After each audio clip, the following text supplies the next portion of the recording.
Assalamualaikum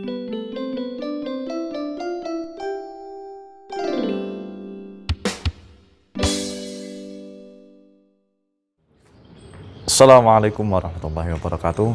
Anak-anakku sekalian yang Bapak sayangi dan insya Allah juga disayangi oleh Allah Subhanahu wa Ta'ala. Pada masa saat ini kita tidak bisa belajar dan berjumpa secara langsung. Dari sini kemudian kita mengerti bahwasanya belajar itu tidak harus di dalam kelas. Betul? Enak. Tapi juga ada konsekuensinya, kalian juga tidak dapat uang jajan, ya. Tapi nggak apa-apa. Yang penting masih dapat makan ya dari orang tuanya. Oke, pada video kali ini, sebagaimana biasanya sebelum kita belajar, mari kita berdoa. Kita mulai dengan membaca surah Al-Fatihah bersama-sama. Al-Fatihah. A'udzu billahi minasyaitonir rajim. Bismillahirrahmanirrahim. Alhamdulillahi rabbil alamin. Ar-Rahmanirrahim. Maliki yaumiddin. Iyyaka na'budu wa iyyaka nasta'in. Ihdinas siratal mustaqim. Siratal ladzina an'amta 'alaihim ghairil maghdubi 'alaihim waladhdallin. Amin. Oke, setelah ini kalian bisa melanjutkan membaca surah An-Nas sampai dengan surah At-Takasur. Ya. Videonya boleh di-pause dulu. Oke?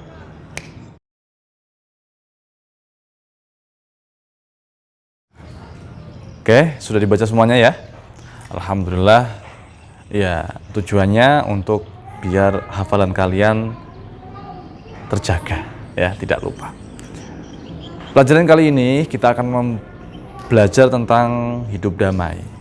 Bab 12, hidup damai. Yaitu kita akan mencoba untuk menghadirkan sosok Nabi, bukan dihadirkan secara fisik ya, tapi ketauladanan beliau. Dari sikap beliau, dari perilaku beliau, kita dapat mempelajari semua itu untuk diterapkan di dalam kehidupan kita sehari-hari.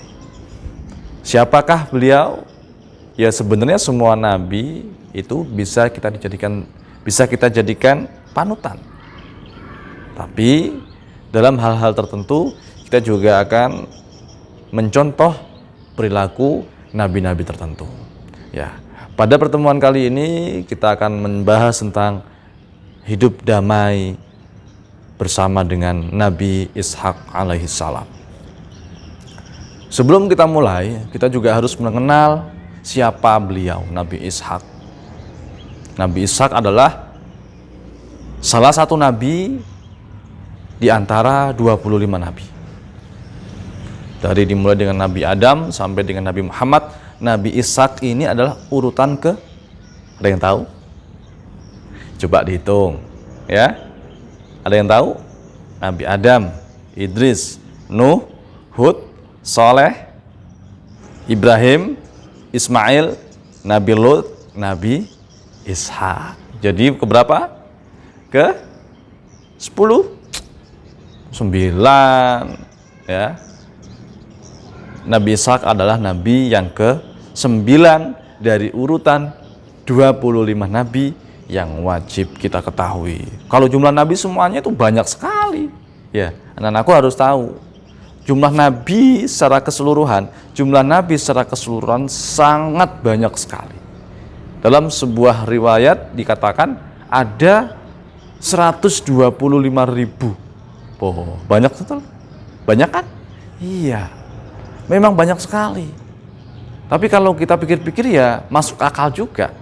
Artinya Nabi itu kan tidak harus memiliki umat. Nabi itu tidak harus berdakwah kepada umatnya. Ya.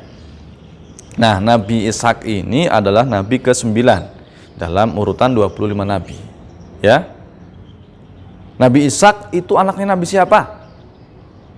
Ayo, harus kenal dulu ya.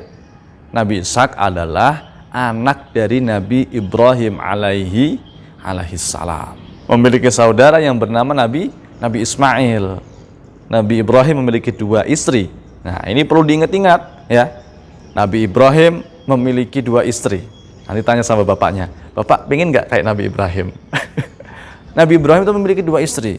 Yang pertama istri beliau bernama Sarah, kemudian yang kedua istri beliau bernama Hajar. Ya. Nah, dari istri yang bernama Sarah ini, Nabiullah Ibrahim memiliki anak yang bernama Nabiullah Ishak. Kemudian dari Nabi Ishak ini kemudian memiliki anak bernama Nabi Yakub, dan Nabi Yakub memiliki anak bernama Nabi yang paling tampan di dunia, yaitu Nabi Yusuf alaihi salam. Nah, itu adalah riwayat atau silsilah keluarga Nabi Ishak. Nah, Nabi Ishak ini terkenal Nabi yang sangat ramah, penyabar, santun, dan beberapa sifat baik lainnya. Oleh sebab itu, Nabi Ishak ini selalu mementingkan kepentingan orang lain, mementingkan kepentingan kaumnya, artinya tidak mau menang sendiri. Nah, dari sini kemudian kita bisa mengambil contoh, anak-anakku sekalian. Dalam hidup kita tidak boleh mau menangnya sendiri, ya. Jadi harus memberikan kesempatan kepada orang lain, apa yang dibutuhkan, kalau bisa itu kita berikan. Nabi Ishak juga nabi yang ramah kepada keluarganya, ya.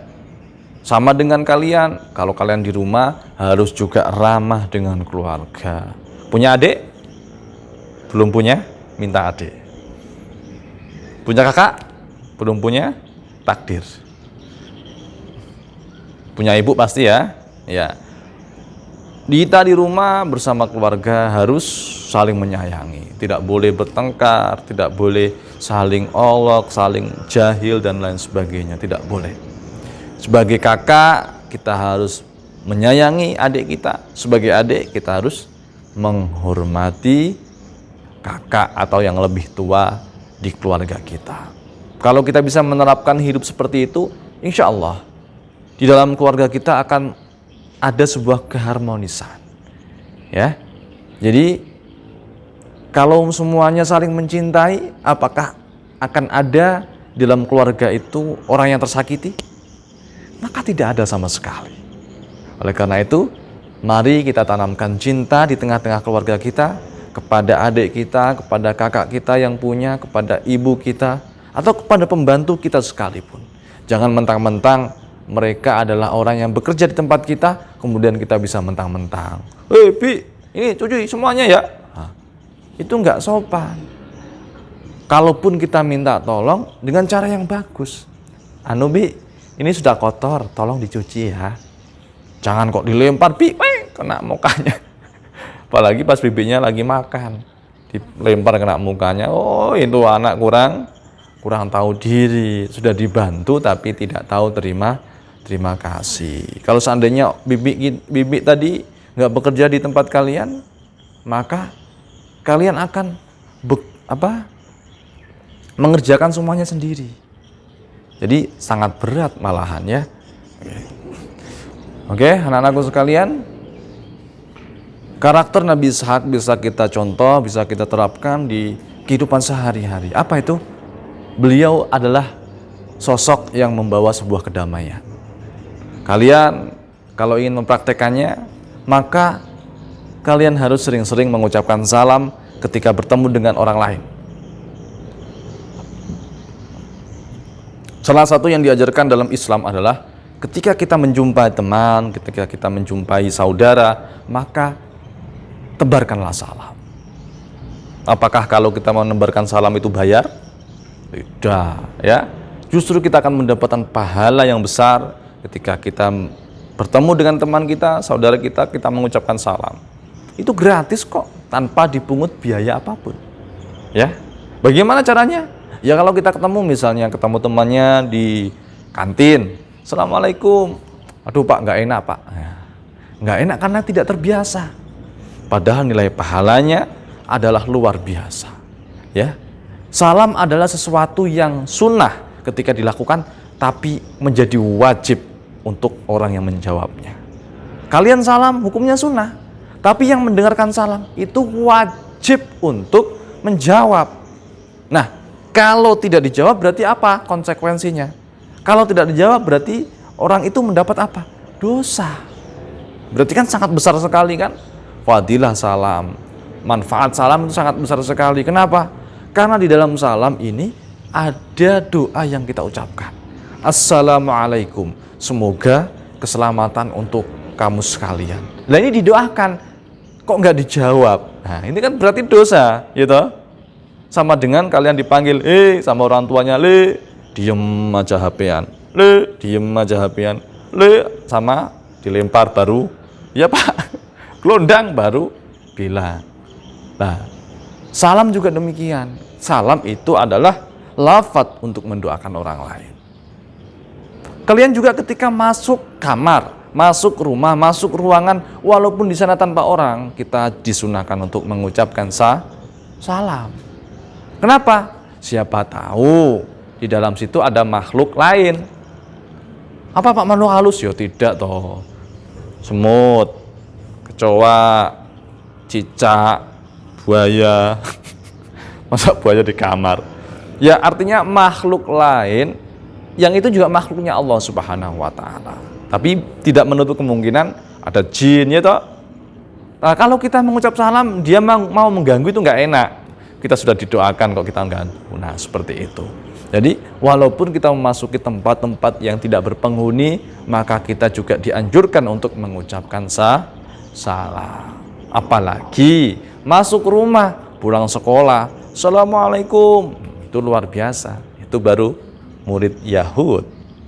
Udah masuk rumah, nggak salam, nggak apa, cekrek, mak pulang, lempar baju, lempar tas, lempar sepatu, lempar kepala, enggak ya. Masa kepalanya mau dilempar.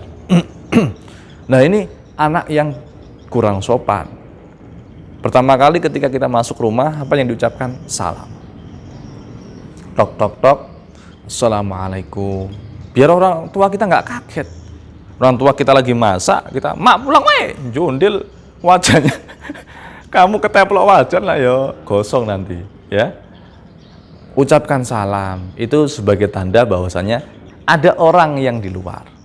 Nah, salam itu sudah bisa, salam itu fungsinya sangat banyak sekali. Bisa untuk tanda masuk, bisa untuk tanda kalau ada orang, sebagai apa ya, kalimat sapa, juga sebagai doa. Nah, ya, jangan, kita harus membiasakan mengucap salam dimanapun dan kapanpun, kecuali di dalam kamar mandi. Kalau misalnya kita mau masuk kamar mandi, masa kita mau salam, woi assalamualaikum, tidak perlu ya. Kalau kamar mandi cukup doa, tidak perlu mengucapkan salam, apalagi di dalam kamar mandi. Nah itu kurang bagus etikanya.